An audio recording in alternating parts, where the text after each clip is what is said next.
Now let's turn our attention to the Sudan. It's been almost a week since the fighting began. Two rival military factions have been clashing. More than 350 people have reportedly been killed. Thousands have already fled Sudan's capital, Khartoum. That's where some of the heaviest fighting is taking place. But many, including foreign nationals, are still trapped in the capital. Countries like India and the US are looking at ways to evacuate their citizens. And there might be an opportunity now. A ceasefire has been declared for Eid al-Fitr. As an immediate priority, I appeal for a ceasefire to take place for at least 3 days, marking the Eid al-Fitr celebrations, to allow civilians trapped in conflict zones to escape and to seek medical treatment, food, and other essential supplies. This must be the first step in providing respite from the fighting and paving the way for a permanent ceasefire. The ceasefire was supposed to have started this morning. It will be in place for 72 hours. At least that's what the fighters say. The RSF, or Rapid Support Forces. It's the paramilitary group that is fighting the army. And it released a message on social media. It said it would honor the ceasefire. But will it hold? Because the other side has made no such commitment. The other side is the Sudanese army, and it has made no official promise to observe the ceasefire. Sudan's army chief and de facto ruler, Abdel Fattah al-Burhan, released this video last night. Honorable citizens, we mourn all the victims of my country and pray for the recovery of those injured, and pray to God that this occasion of Eid returns in safety and peace. I salute you, my soldiers, as you give your lives for this dear country. Long live Sudan, free and independent. The Eid ceasefire would be an extension. Earlier on Thursday, a 24-hour pause to fighting was declared, but it was not particularly successful, according to people in Khartoum. The last few days here in Khartoum have been extremely chaotic. We woke up to what sounded like thunder or fireworks, and it was actually gunshots and artillery fire and shelling and fighter jets flying up above, and it has continued basically non-stop since it began. Even when there was supposed to be a 24-hour ceasefire yesterday, that did not at all take place immediately. There was rapid fire, and I saw a jet circling above, and the sounds of bombs and the shaking, it hasn't stopped. I'm not optimistic about the ceasefire. We've tried this for a while. We've tried this, I think, 3 or 4 times. There hasn't been a ceasefire. Not one of the parties is honoring these proclaimed ceasefires. These are the reports coming from the ground. As you can imagine, countries are wary. They're not sure if the new ceasefire will hold. The US is not taking chances. It is deploying its military to evacuate its citizens trapped in the Sudan. There was a so-called ceasefire last night that didn't hold very long, and so people are still being hurt. What I can tell you is that we have good accountability of all our government personnel there working in and out of the embassy. They are all not still co-located, so the State Department is still, the embassy there is still trying to get them all co-located together for their own safety. They are still sheltering in place where they are. And as you probably saw, the Pentagon did announce that they are moving forward to pre-position some military forces and capabilities nearby, just for contingency purposes in case they would be needed for any kind of evacuation. What about India? India is taking a non-military approach. The Indian embassy in Sudan has issued advisories. It is asking people to stay where they are to avoid the violence. It is also engaging diplomatically with countries around the Sudan to possibly help with evacuations. New Delhi is in touch with London and Washington. External Affairs Minister Jaishankar has spoken to his counterparts in Egypt, Saudi Arabia and the UAE. Look, I think almost all countries and the citizens are having the same difficulty. The airport is non-operational. There is intense fighting going around in various parts of the country and in the city, particularly in Khartoum. And I think various countries are looking at options, how to get their citizens out, how to get their diplomatic personnel out. And we are obviously in close contact with them, whether through the capitals, through their embassies in Khartoum, as well as in New Delhi. The support is not specific, it depends. Some countries have some influence and information. Other countries perhaps could guide us in what measures they are taking. Perhaps we can pool resources. At this point, it's a bit premature, but we are in touch certainly, as I mentioned, UAE and Saudi Arabia are on that top of that list. Reports say the UAE and Saudi Arabia are tacitly supporting the RSF, the paramilitary group fighting the army. That's the RSF. And Egypt is backing the Sudanese army. They share close ties. As for India, it is engaging with all nations that have some influence in the region. This is a developing story. We'll keep you updated. Joe Biden is rolling out the red carpet. He's hosting the president of the Philippines next month. This man, Ferdinand Marcos Jr., the timing of his visit is extremely important. The US and the Philippines held their biggest war games last month. They also signed a new treaty. What does it say? That the US can use 9 military bases in the Philippines. Earlier, they had access to 5. Now they have access to 9. But the Filipino government did have a warning for Washington. Don't bring weapons that could be used to defend Taiwan. Your soldiers are welcome. Your big guns are not. What explains this warning? In one word, China. Beijing has always objected to the treaty between the US and the Philippines. They say it's a plan to meddle in the Taiwan Strait. It could be, but Manila and Washington have denied it. They say the treaty is not aimed at a third country. A third country, meaning China. So what's all the fuss about?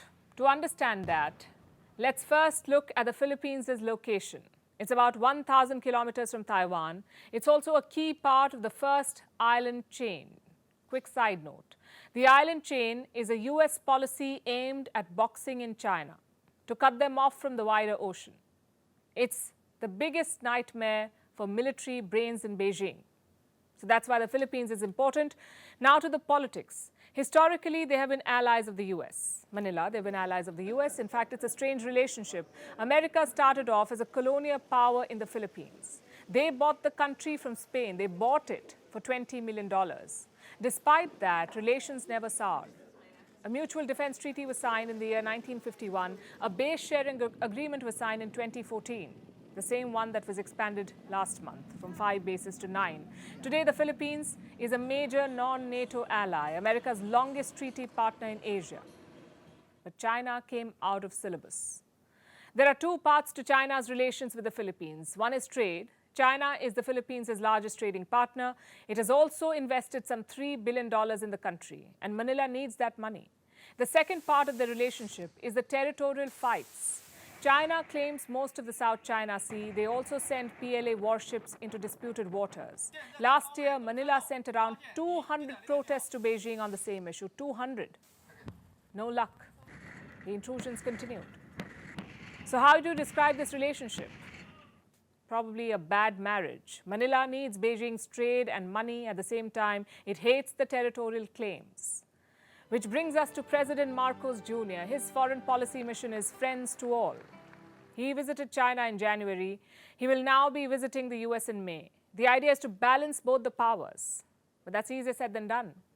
There is a tug-of-war underway for the Philippines. China wants them to dump the US. The US wants them to come even closer. Last year, Joe Biden announced a $4 billion package for Manila. The promise is to create 100,000 jobs in the country.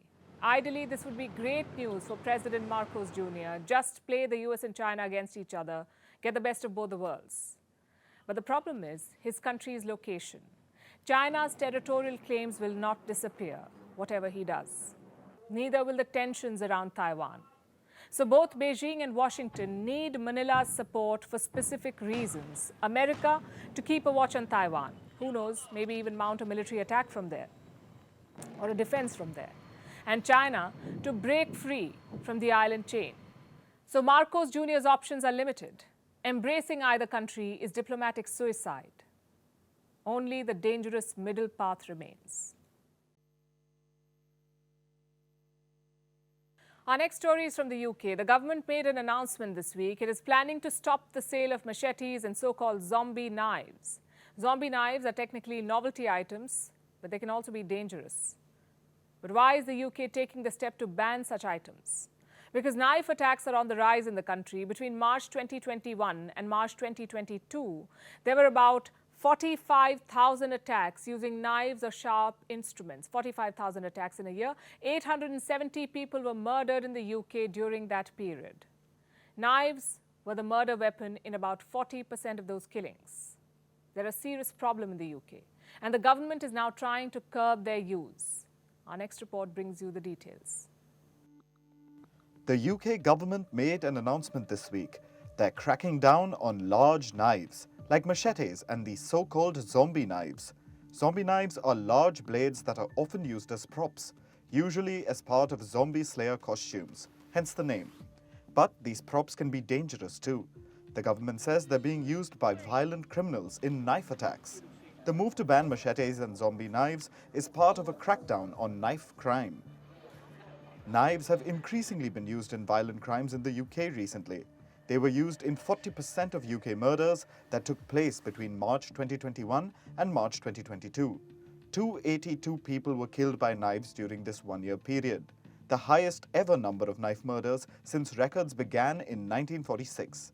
There were over 45,000 attacks using knives or sharp objects between March 2021 and 2022. That's an increase of 9% compared to the previous 1 year, and it's 34% higher than a decade ago. It goes against the long-term trend of a reduction in violent crime in the UK, and there's also another disturbing knife attack trend. A lot of these knife attacks are committed by minors. Minors were the culprits in about 18% of all UK knife attacks between March 2021 and March 2022. So how are children getting their hands on knives? There are of course knives lying about their homes, but when it comes to the bigger machetes or zombie knives, children can just buy them online. Because remember, zombie knives are technically costume props. The UK government knows that these knives are on e-commerce platforms. It's been talking about this problem since 2016. The government even brought a law that year to help police confiscate zombie knives. But the existing rules have some gaping loopholes. Under the 2016 law, police can confiscate zombie knives in private homes if they meet 3 criteria. They must have a cutting edge, a serrated edge, and images or words that suggest it is to be used for the purpose of violence. All 3 conditions must be met for the police to confiscate them. It's a pretty easy loophole to get around. So most often, the police can't do anything about these zombie knives until it's too late. Now the UK government seems to have realized its mistake, and it's trying to course correct. But it's a long road ahead. The UK Home Office will first consult the public over the proposed ban on machetes and zombie knives. It will be a 7-week-long consultation. The public will help define which machetes and large knives will be banned. Why the delay? The Home Office says it's to ensure proposals are balanced, which sounds fair. After all, you don't want the police locking people up for having sharp cutlery at home. But considering the alarming rise of knife attacks, it's high time for the UK government to sharpen its act. Our last story is about 2 words: Coke float. The world seems to be obsessed with it, especially Europe. Disclaimer, we aren't talking about ice cream in cola. This story is about the drug cocaine floating on water, and tons of it, literally. This week, the Italian police seized 2 tons of cocaine. It was floating off the east coast of Sicily, neatly wrapped in waterproof packages and nets, complete with tracking devices attached to it.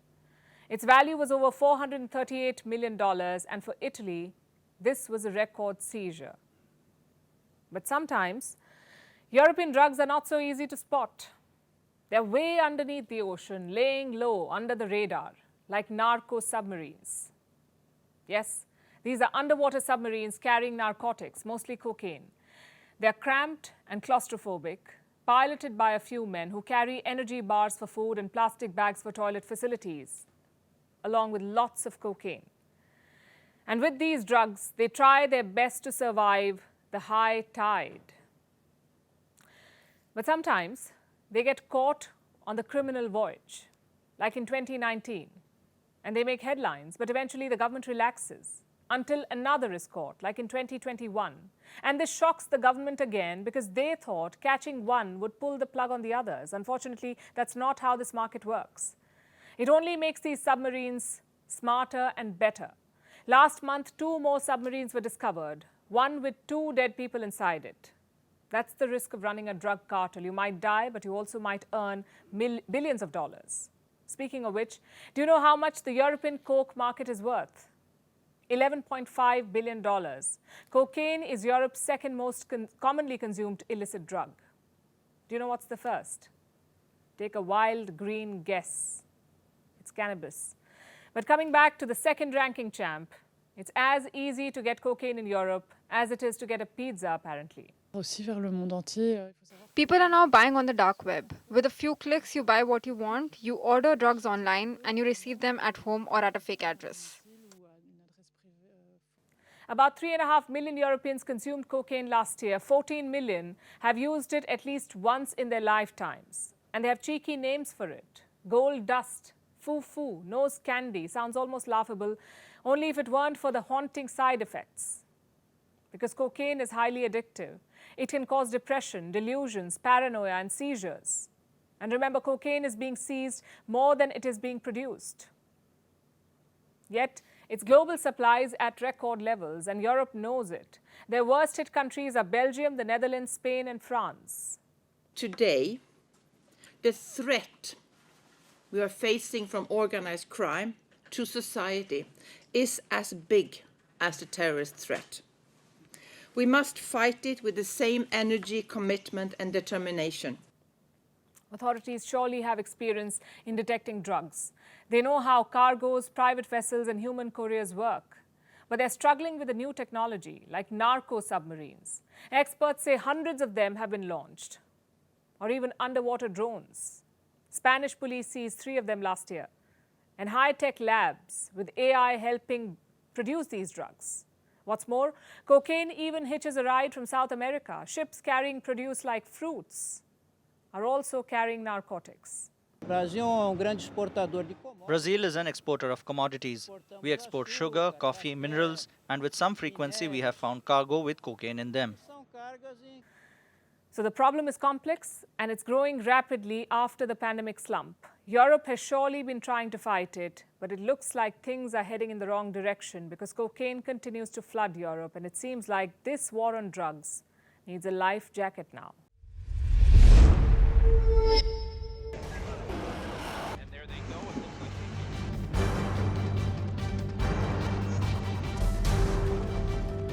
The US and Russia are dangerously close to an armed conflict.